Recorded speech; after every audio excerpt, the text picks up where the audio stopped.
सुप्रभात बच्चों। आज एक बार फिर 9वीं कक्षा के लिए एक पद्य भाग लेकर के आए हैं, रसखान के सवैये। रसखान का सवैया पढ़ने से पहले हम जानेंगे रसखान कवि का परिचय। तो हम लोग जानते हैं कि उनका जन्म 1548 ईस्वी में 1548 ईस्वी में इनका जन्म हुआ था। तो 1548 ईस्वी भक्ति काल माना जाता है। भक्ति काल 1450 से 1650 ईस्वी तक होता है और इनका जन्म हुआ है 1548 ईस्वी में, इसलिए भक्ति काल के कवि हैं। इनका मूल नाम सैयद इब्राहिम था, बाद में चलकर इनका नाम रसखान हो गया। कहा जाता है कि ये रस के खान हैं, जो काव्य रस होता है उसके खान माने जाते हैं, उसके प्रणेता माने जाते हैं, इसीलिए इन्हें रसखान भी कहा जाता है। इनके जन्म के संबंध में बहुत सारी भ्रांतियां हैं। कुछ लोग तो इनका जन्म अरब बताते हैं, लेकिन जो अधिकतर प्रचलित है वो है इनका जन्म स्थान दिल्ली के पास में पिरानी गांव है, जो कि हरदोई जिला में पड़ता है उत्तर प्रदेश में। वहीं पर इनका जन्म हुआ और इनके आराध्य देव हैं श्री कृष्ण, यानी इन्होंने श्री कृष्ण की भक्ति की। और इनके गुरु का नाम विठलनाथ। कई रचनाएं हैं इनकी, सुजान रसखान, प्रेम वाटिका और सुजान रसखान और प्रेम वाटिका, ये दो रचनाएं इनकी बहुत प्रमुख हैं। तो इन्हीं रचनाओं से संबंधित ये सवैया है। रचना संग्रह जो है इनका रसखान रचनावली है। रसखान रचनावली में इनकी सारी रचनाओं को संग्रहित किया गया है। इनकी जो भक्ति है वो कृष्ण और उनकी जन्मभूमि ब्रज से संबंधित है, यानी इनको कृष्ण में अनुरक्ति थी और कृष्ण की जन्मभूमि ब्रज में इनकी अनुरक्ति थी। इन्हीं दोनों से बहुत प्रेम था इनको।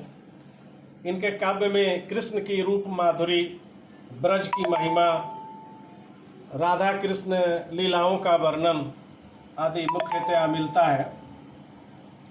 भाषा प्रेम, तो भाषा प्रेम के संबंध में कहें तो ब्रज भाषा इनकी मुख्य भाषा रही है, जो कविताएं इन्होंने की हैं। लेकिन यहाँ इन्होंने सवैया लिखा है। इनकी मृत्यु 1628 ईस्वी में होती है। 45 बरस की अल्पावस्था में कहें तो इनकी मृत्यु हो जाती है और इनकी समाधि वहीं बना दी गई मथुरा जिला में, जो महावन में है। ये सगुण रूप में बाल लीला, रास लीला, फाग लीला, कुंज लीला आदि का वर्णन करते हैं और ये अकबर के समकालीन भी कहे जाते हैं।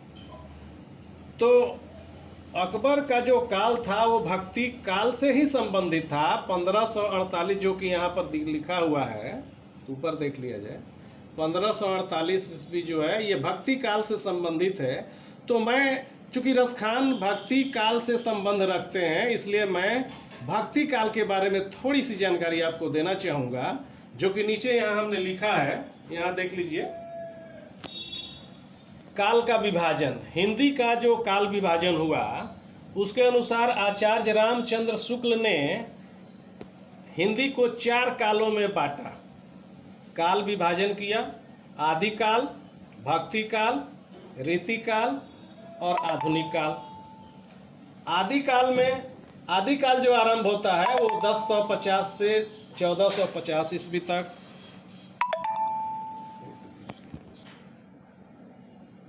हाँ, तो मैं बता रहा था आचार्य रामचंद्र शुक्ल के द्वारा जो काल विभाजन किया गया उसके अनुसार आदिकाल, भक्ति काल, रीति काल और आधुनिक काल है। आदिकाल को माना गया 1050 ईस्वी से लेकर 1450 ईस्वी, यानी 1050 से 1450 ईस्वी तक का काल आदिकाल कहलाता है। 1450 से 1650 ईस्वी तक के काल भक्ति काल कहलाता है।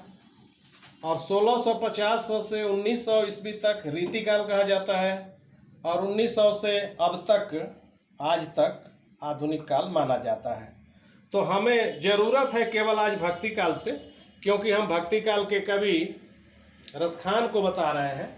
तो भक्ति काल में 1450 से 1650 ईस्वी तक की घटनाओं का वर्णन मिलता है, यानी उसे भक्ति काल के अंतर्गत रखा गया है। तो इस भक्ति काल में भी दो धाराएं चली, एक निर्गुण भक्ति शाखा और दूसरा सगुण भक्ति शाखा।